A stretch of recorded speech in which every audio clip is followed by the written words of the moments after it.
Kita lanjutkan ke materi berikutnya tentang diskriminan. Diskriminan ini kalau bahasa lainnya adalah pembeda atau perbedaan. Secara bahasa artinya perbeda atau perbedaan. Nah, bagaimana kita menentukan diskriminan dari sebuah persamaan?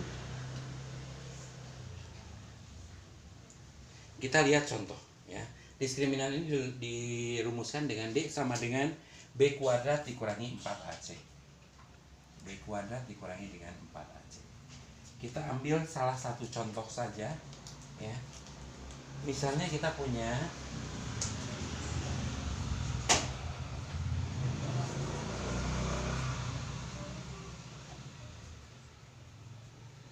X kuadrat dikurangi 1 sama dengan 0 ya.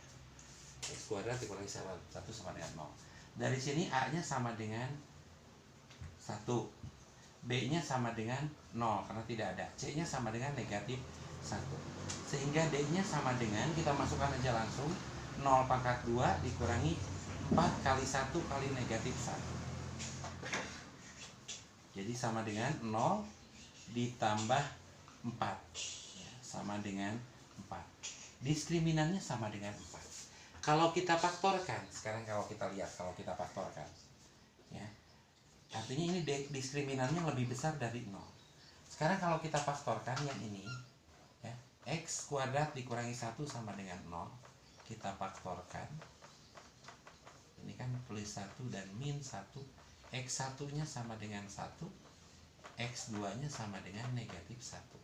Ternyata ada dua ya, ada dua akar yang berbeda, sehingga kita boleh mengambil kesimpulan kalau diskriminan lebih besar dari 0, maka ya, jadi di sini ya saya tulis diskriminan lebih besar dari 0, maka akarnya nyata dan berbeda. Maksudnya nyata itu adalah nilainya ada ya. Akarnya nyata dan berbeda. Sekarang kalau contoh yang kedua, saya punya contoh adalah 4x kuadrat. Ini ya. Oh, atau dihapus dulu. Ya, cukup. Tadi yang diskriminannya lebih besar dari 0, maka akarnya berbeda dan nyata. Nah, sekarang kalau soalnya adalah 4x kuadrat dikurangi ditambah 4x ditambah 1 sama dengan 0. Kita balik lagi sekarang. Kita punya A nya sama dengan 4, B nya sama dengan 4, C nya sama dengan 1. Sehingga di sini kita punya diskriminannya sama dengan 4 pangkat 2 dikurangi 4 kali 1, 16 dikurangi 16. Jadi diskriminannya sama dengan 0. Bagaimana kalau diskriminannya sama dengan 0? Kita sekarang kembali lagi ke pemfaktoran. 4x kuadrat ditambah 4x ditambah 1. Kalinya gini ya, kalinya harus sama dengan 4 gitu ya. Sehingga kita punya bilangannya kan kayak kemarin itu adalah 4. 4 itu boleh 1 kali 4 atau 2 kali 2. Hanya di sini jumlahnya, betul ya, jumlahnya harus 4. Nah, yang jumlahnya 4 adalah 2 dengan 2. Ini yang kita ambil, 2 dengan 2. Sehingga di sini kita tulis 4x kali 4x, kita ambil positif 2 dengan positif 2 dibagi dengan 4.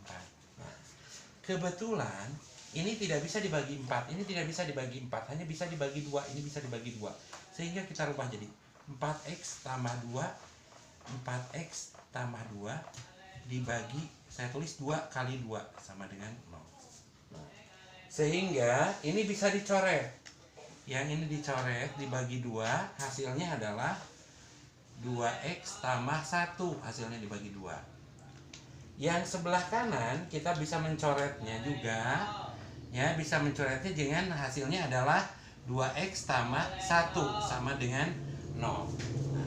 Sehingga di sini akarnya adalah 2x tambah 1 sama dengan 0. Jadi 2x sama dengan negatif 1, atau x-nya sama dengan negatif 1/2. Atau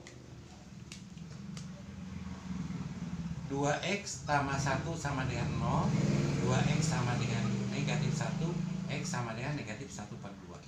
Dan ternyata di sini memiliki x yang sama, yaitu sama dengan negatif setengah. Jadi untuk yang diskriminannya sama dengan 0, maka akarnya nyata dan kembar. Maksudnya kembar adalah sama. Nah, bagaimana kalau D-nya tidak atau kurang dari 0? Ini maka kalau diskriminannya kurang dari 0, ya, kalau yang diskriminannya kurang dari 0, maka ini adalah akarnya tidak nyata. Kalau tidak nyata berarti imajiner. Nah, ini yang kalau kalian sebut tidak mempunyai himpunan penyelesaian. Ya, tidak mempunyai himpunan penyelesaian. Kenapa? Karena akarnya berbentuk bilangan dalam tanda akar negatif. Itu tidak memiliki akar. Ya, terima kasih. Ya, itulah materi untuk bab yang kedua.